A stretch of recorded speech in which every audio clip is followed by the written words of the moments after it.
भगवान जैसी हमारी मिट्टी है सबने तो उसको अच्छे से संस्कार होने जाने दो, ठीक है। संस्कारी में तो कोई कसूरी मत करिए। मैं भैया कैसे कैसे लेके आए अरे तो उनको घर से वो वहाँ कैसे पहुँच गए, कैसे लाए वो घर से वहाँ कैसे पहुँचे ये तो बता दो। कैसे मुझे क्या पता, सोते समय पे गए हैं। सोते समय कौन ले गया वहाँ से? सोते समय कौन ले गया?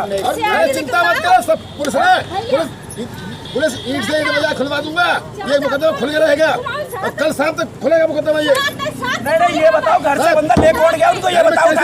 तुम लोग सोते रह गए, तुम क्यों कह रही हो? पैसे लगे वो, आप सब आ गए हो? हाँ सब आ गए, हमें साथ है, हमें साथ है। सुनो, हाँ बताओ। तुम जो कदम साथ है, तुम करो तो कुछ भी। अरे बस समय बताएगा, हम खुद पैसे खर्च कर देंगे। अरे सबसे करेंगे खुद, घर में से कौन ले गया? करवाएंगे खुद। आप लोगों को मालूम नहीं पड़ा? के साथ जिसका हत्या करवाया या उसके साथ हो, किसी के साथ नहीं। तो खुद जाके मर गया वहाँ जाके, वहाँ मर गया। फिर क्या है उसको वहाँ पे? न बोरी भर गए, गलत चीज है ये बहुत। भगवान अरे काम भर गया वो, अरे काम भर गया वो, कितने भरो, कितने भरो। चुपचाप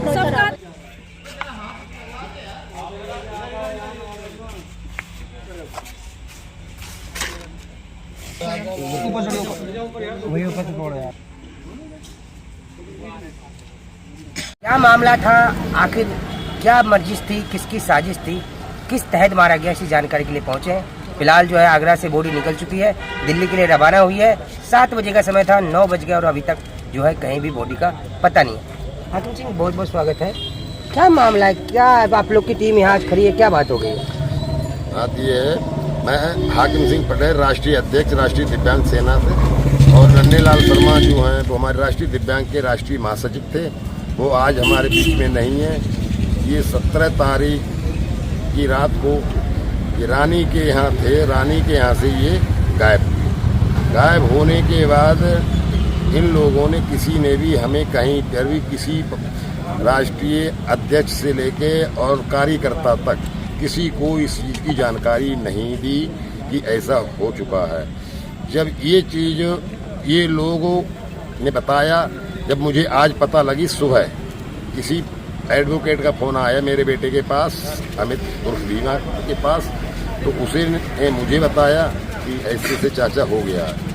जब मैंने इन लोगों से जानकारी निकाली तो ये बोले कि कल हम गए थे थाने, आगरा से आगे थाना है, वहाँ पर ये डेड बॉडी मिली थी। वहाँ मिलने के बाद डेड बॉडी, अब सब सुबह मेरी एहसान से बात हुई तो एहसान बोले कि चाचा हम तो जा रहे हैं बॉडी लेने। बॉडी कल नहीं मिल पाई थी, कागज पूरे नहीं हो पाए थे। जब मैंने इनसे पूछा कि कल नहीं गए, आप कहाँ पर हैं, आपने मुझे अब क्यों नहीं बताया ऐसा हो चुका है। इन लोगों ने मुझे गुमराह करके बोले कि ऐसा है चाचा, हम तो रास्ते आधे रास्ते पहुँच गए। और हमने बोला कि फिर मैं और हम अपनी सारी टीम को लेके हम चले तैयार हैं। बोले नहीं, मैं वहाँ जाके बताऊँगा आपको। इन लोगों ने मुझे ना फ़ोन किया ना कुछ बताया। ये बॉडी वहाँ लेके पहुँच गए लेने। जब मैंने इन्हें 1 बजे के लगभग फ़ोन किया तो कह रहे हैं कि हम तो अभी थाने में बैठे हैं, कागज़ की कार्रवाई चल रही है पोस्टमार्टम के लिए। हमने अच्छा, उसके बाद मैंने ये न सोचते हुए, सुबह न देर करते हुए, मैंने अपने बेटा अमित कुमार उर्फ भीमा, इसके साथियों के साथ मैंने वहाँ जायजा लेने भेजा। जब ये वहाँ थाने पहुँचे, थाने से कुछ ऐसी घटनाएं मिली कि ये इन्हें मार के एक सफ़ेद कपड़े में बांध के और गाड़ी का कवर में लपेट के इन्हें नाले में फेंक गए। अब ये चीज़ सुनने के बाद ये लोग वहाँ से जानकारी घटना स्थल पर पहुँचने के बाद ये मोर्चरी को पहुँचे कि वहाँ से इंस्पेक्टर साहब बोले कि मोर्चरी में बॉडी है, पोस्टमार्टम हो रहा है। जब ये लोग वहाँ पोस्टमार्टम करने पहुँचे, इसके 10 मिनट बाद एहसान का फ़ोन आता है भीमा के पास कि कहाँ हो अमित भाई। तो इन्हें बोला कि मैं 10 से 15, आपको कितना टाइम लगेगा? तो बोले कि हमें लग जाएगा 20 से 25 मिनट। लेकिन मेरा बेटा 9 मिनट में ही वहाँ पहुँच गया, लेकिन ये लोग वहाँ से बॉडी लेके निकल चुके हैं। जब रास्ते में बात हुई उसके बाद, हालांकि वो दिल्ली से यहाँ तक आगरा से वो यहाँ आ गया अपनी गाड़ी से, और इनसे जब संपर्क हुआ तो इन्होंने हमारे और पदाधिकारियों को फ़ोन करके बोल दिया कि समय कम है, 7 बजे सब लोग शमशान घाट पे आ जाना। लेकिन शमशान घाट पे हम सब लोग यहाँ एकत्रित हुए हैं। मुकदमा हमारा वहाँ बाकी पुलिस ने आगरा भी नहीं लिखा गया है। यहाँ जैतपुर थाने को SHO साहब को और इंस्पेक्टर साहब को मैंने सूचित कर दिया। सूचित किया गया है, थाने को सूचित किया गया है, बाकायदा फोन भी किया गया है। लेकिन आखिर एक सवाल अभी भी घेरे में है कि जो इंसान घर से 1 घंटा गायब हो जाए तो परिवार के सारे लोग परेशान हो जाते थे।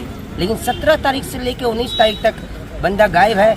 ये वही इंसान है जो कि अभी फिलहाल जो है सांसद का चुनाव लड़ने के लिए तैयारी की थी, लेकिन बाद में जो है यही एक वजह था, उन समय भी इनको डराया गया था, जान से मारने की धमकी की थी, जिसके कारण ये जो है कई बार हो चुका है। लेकिन 4 दिन के बाद वो इंसान जिसको ना प्रशासन से डर था ना किसी और चीज़ों से, जो कि इंसाफ के लिए हमेशा लड़ता था। क्या लग रहा है, जाजिश है या मर्डर है, किस तरीके से किया गया है? सर ये बड़ी दुखद की बात है। जैसे ही मॉर्निंग में पता लगा बकराईद वाले दिन के शर्मा जी लापता हुए हैं, बड़ा दुख हुआ। लेकिन सबसे बड़ी दिक्कत की बात है ये हुई है कि Sharma ji only for 27 kilo के व्यक्ति है जो कुछ चल नहीं सकते और कहीं जा नहीं सकते। जहाँ वो रहते थे अपने घर से पता लग रहा है जहाँ पर उनका स्थान था रहने का, कि वो सुबह जैसे सुनाई में आया 4 या 5 बजे वहाँ से गायब हो गए। अब उन्हें जो अगर कोई बाहर से आ रहा है तो वो गेट खटखटा सकता है, लेकिन गेट खोल नहीं सकता। अब किसी ने तो गेट खोला होगा और वो कुछ चल नहीं सकते। कोई ना कोई आदमी उन्हें गोद में उठा के उनकी गाड़ी पर बिठाएगा या जो गाड़ी बाहर खड़ी है उसमें बिठाएगा। अब इस बात की पुष्टि नहीं हो पाई है वो गायब कैसे हुए हैं और कैसे नहीं हुए हैं, लेकिन हाँ उनका मर्डर हो चुका है, ये पुष्टि पक्की हो गई। एक जांच का विषय बनता है कि आखिर 4 बजे सुबह जो बंदा जिसको एक इंसान की सहारे की जरूरत होती है कहीं आने जाने में, वो अकेला आगरा तक कैसे पहुंचा। 27 किलो के वो भले ही थे, लेकिन 27,000 लोगों के साथ जुड़े हुए थे जो कि दिल्ली NCR में है। और आज जो शमशान घाट पे एक माजरा बना। चाचा क्या लगता है, क्या माजरा हो सकता है, कौन हो सकता है इसमें रंजिश? नहीं मालूम आपको? चलिए, कोई कुछ बता पा रहे, कोई कुछ नहीं बता पा रहे, और भी लोगों से हमको लोग जानकारी लेते हैं। और भी लोग हैं यहाँ पे मैं चाहूँगा कि बहुत से हमारे विकलांग भाई है यहाँ पे।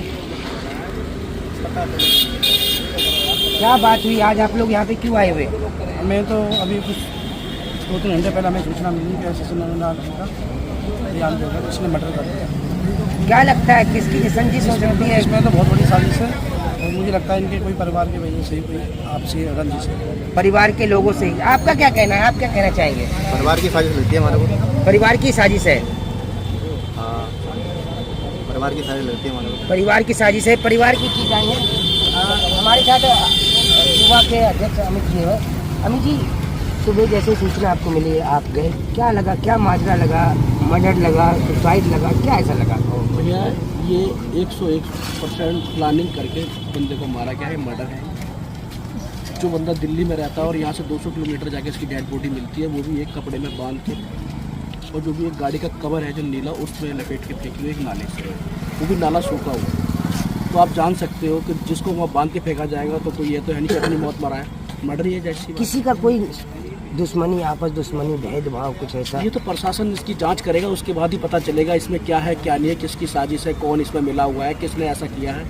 प्रशासन इसको गंभीरता से ले और इसको आगे तक इसकी कार्रवाई करे तब पता चलेगा इसमें क्या है। आप युवा अध्यक्ष है राष्ट्रीय विकलांग सेना का, राष्ट्रीय दिव्यांग सेना का, क्या मांगे रहेंगी आपकी? अभी बॉडी 7 बजे का समय था, 9 बज के अभी तक आई नहीं है उसको लेके। देखो, जो लोग गए हुए हैं डेड बॉडी के साथ आ रहे हैं, हम उनका वेट कर रहे हैं। जब तक वो नहीं आते जब तक पता नहीं चलेगा ऐसा क्या हुआ। जब तक वो नहीं आते हम उनका वेट कर रहे हैं। अगर वो नहीं आएंगे तो जब हम आगे एक्शन का कुछ देखेंगे करने के लिए। अब खासकर ये है, पता चलना चाहिए कि सबसे पहले तो मैं ये चाहता हूँ कि अगर ये हरियाणा पुलिस का लगता है तो हरियाणा पुलिस की जांच करे, अगर दिल्ली पुलिस लगता है तो दिल्ली पुलिस की जांच करे। क्योंकि एक दिव्यांग जो भी 100% जो ना चल सकता था ना खा सकता था, अगर वजन तोला जाए तो कोई भी बच्चा उसे गोद में लेके भाग सकता था। 27 किलो का आदमी जी, किसी का उसने आज तक बुरा नहीं करा, नहीं वो आज तक किसी का उसकी कोई दुश्मनी नहीं। मैं तो ये चाहता हूँ प्रशासन से इसकी जांच हो, अपने स्तर पे बढ़िया जांच करे। अगर दिल्ली पुलिस नहीं कर सकती तो CBI को इसको एक केस सौंपा जाए। और इसकी हम लोग मांग करते हैं सारे दिव्यांग, राष्ट्रीय दिव्यांग सेना के कार्यकर्ता कि ये जल्द से जल्द इसका ये समाधान निकले और जो राष्ट्रीय महासचिव को जिसने भी ऐसा किया है उसको कानूनी सजा मिलनी चाहिए, सीबीआई जांच होनी चाहिए और कहीं ना कहीं जो है जो दोषी है उसको सजा मिलनी चाहिए। फिलहाल जो है मीठापुर शमशान घाट पे हैं और यहाँ पे जो है सैकड़ों की तादाद में दिल्ली एनसीआर के जो विकलांग भाई है जो अपने महासचिव से मिलने हैं, जिन्हें जैसे ही पता चला कि उनके जो है नंदलाल शर्मा जी का जो है मर्डर हुआ है या उनकी जो डेथ हो गई है, सभी लोग यहाँ पे आए हुए तार बने हुए हैं मीठापुर शमशान घाट पे और राष्ट्रीय दिव्यांग सेना के महासचिव का जो है हत्या कर दिया गया, जिसके कारण आज ये लोग यहाँ पे आए हुए। अभी हमने आपको दिखाया कि किस तरीके से लोगों की प्रतिक्रिया नजर आई कि ये कहीं ना कहीं मर्डर का खुलासा करता है अगर इस पर एक सीबीआई जांच हो तो। महिलाएं जुड़ी हैं, महिलाएं भी समर्थन में है, बुजुर्ग भी है और बच्चे कई लोग ऐसे सैकड़ों की तादाद में आए। इसलिए मीरा जी आप यहाँ पे आए हैं, क्या बात हो गई? सर हम इसलिए आए हैं कि एक हमारे दिव्यांग सेना का मर्डर हो गया और वो ऐसे थे दिव्यांग, उनको कोई हम कह भी नहीं सकते थे, पर ना वो चलने के लायक थे, ना अपने आप से मतलब चल नहीं सकते थे, अपने आप से कहीं भी जाना, पानी पीना, खाना, उनके लिए कोई बिल्कुल कोई सहारा ही, उनका हाथ पैर ऐसे ही था जैसे वो चलना फिरना नहीं आता था। लेकिन आज उनके साथ जो हुआ वो देख करके और वो सुन करके दिल दहल गया। इसीलिए हम इंसाफ के लिए आए हैं कि आज उनके साथ हुआ है, कल हमारे साथ जहाँ रह रहे थे उस जगह से उनका डेड बॉडी मिली आगरा में जाके। तो जब वो इस तरीके का एक मतलब दिव्यांग सेना का एक नेता है कहा जाए तो हमारे लिए वो नेता ही थे। कहीं भी कोई काम होता था छोटा मोटा एकदम हमारे साथ, हम सारे दिव्यांग भाई बहन के साथ ही आ जाते थे, रात को बुलाओ दिन को बुलाओ कभी भी आते थे। लेकिन कभी हम सोच नहीं सकते थे कि हमारे बीच में मतलब आज नहीं है। और उनकी डेड बॉडी जो इतनी दूर मिली है तो इसमें क्या कारण है और कैसे वहाँ पहुँचे, किस तरीके का मारा गया, और ऐसे मतलब उनकी डेड बॉडी देख के तो ऐसा लग रहा है कि इतनी मर्डर बुरी तरीके से हुआ है। तो उसी के इंसाफ के लिए हम आए हुए हैं। इंसाफ के लिए आए। नंदलाल शर्मा जी कहीं ना कहीं दिव्यांगों का नेता भी थे, किसी का बेटा भी थे, पर उसी हमारे साथ है। आप बड़े बहुत ही करीबी थे उनके, क्या लगता है क्या मामला हो सकता है, आखिर क्या होगी? देखो ये जांच का विषय है और उनके साथ जो भी घटना हुई है जैसी भी तरीक़ा से हुई है पुलिस को निष्पक्ष होकर इसकी जांच करनी चाहिए।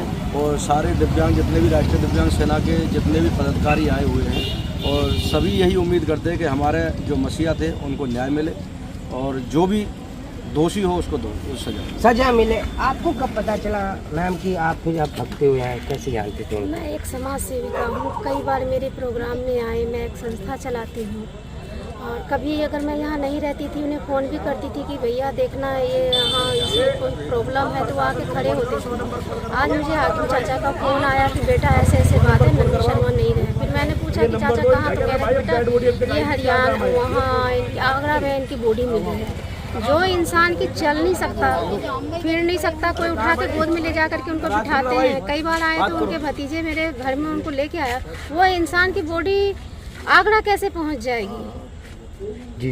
तो प्रशासन से हमारी विनती है कि इस पे सही कानून कार्रवाई करे, नहीं तो मैं अपनी संस्था के जरिए निःशुल्क उनका केस लड़ूंगी और सही तहकीकात करवाऊंगी। तो आपने देख लिया अलग अलग लोगों की अलग अलग प्रतिक्रिया है, लेकिन फिलहाल रात के 9:30 बजने वाले हैं, बॉडी अभी तक नहीं आया। सवाल खड़ा होता है प्रशासन को भी कॉल किया जाएगा, उसके बाद प्रशासन से पूछा जाएगा तो उनके साथ जो बॉडी के साथ लोग आ रहे हैं वो आखिर बॉडी को कहीं फेंक के तो नहीं आ रहे या कहीं उधर ही तो नहीं जला रहे, क्योंकि सैकड़ों की तादाद में यहाँ जो लोग उनका वेट कर रहे हैं कहीं उनके दिल के ऊपर एक धक्का न लगे। क्या हुआ, आप लोग एम्बुलेंस में बॉडी को लाए? दादा मैं बॉडी लेके आए, खाली अम्मा आई ऑलरेडी, उसके साथ में जो पहले डिजायर आई और डिजायर वाले का कोई पता ही नहीं है। तो गाड़ी में तुम्हारे साथ गाड़ी में कोई बैठ के नहीं आया? अम्मा आई, अम्मा को क्या नॉलेज है बताओ? तो वो तुम्हारे आगे पीछे भी नहीं चल रहे थे क्या? आगे पीछे चल ही नहीं रहा, वो तो बहुत आगे पीछे चल रहा है, उसका कोई पता ही नहीं है। उधर फोन लगा रहे भाई, वो बायोडाटा पूरा दे रहा, उल्टी गाड़ी आ रही, बताओ गाड़ी मेरी ज्यादा चल रही है। आप तुम्हें फोन मिला रहे हो तो उठा रहे नहीं उठा रहे? बिजी बोल रहा है अभी, जो वो वाले घाट पर पहुंचा दिया, कहीं वो वाला घाट पर पहुंचा दिया। भाई हम तो सीधा रास्ता नहीं बता रहे दादा, मैं आगरा के रहने वाले भाई, मुझे क्या पता भाई कहाँ का रास्ता कहाँ नहीं है। सीधा बता दी तो कम से कम पहुंच तो अभी लेडीज थी वो भी मैं भाग गई, वो भी भाग गई। अम्मा की कोई लड़कियां थी तो वो कहाँ मिली? वो बाहर में लिए भाग। गेट खुलवा लो ना भाई साहब, ये गेट कोई नहीं भैया, गेट खोल रहे भाई। कायदा अनुशासन ये होता है भाई, तुम कोई बॉडी आ रहा भाई हमें क्या पता तो अम्मा उड़ा लिया, समझ रहा वो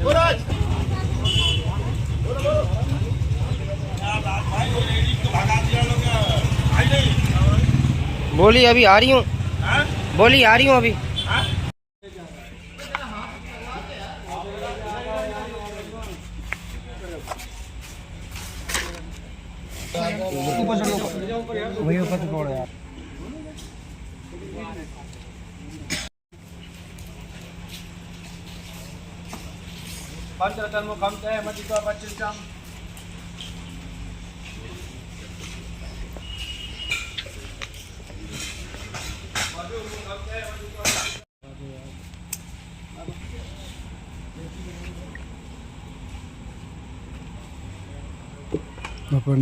भैया सकल खुलना ही मिला।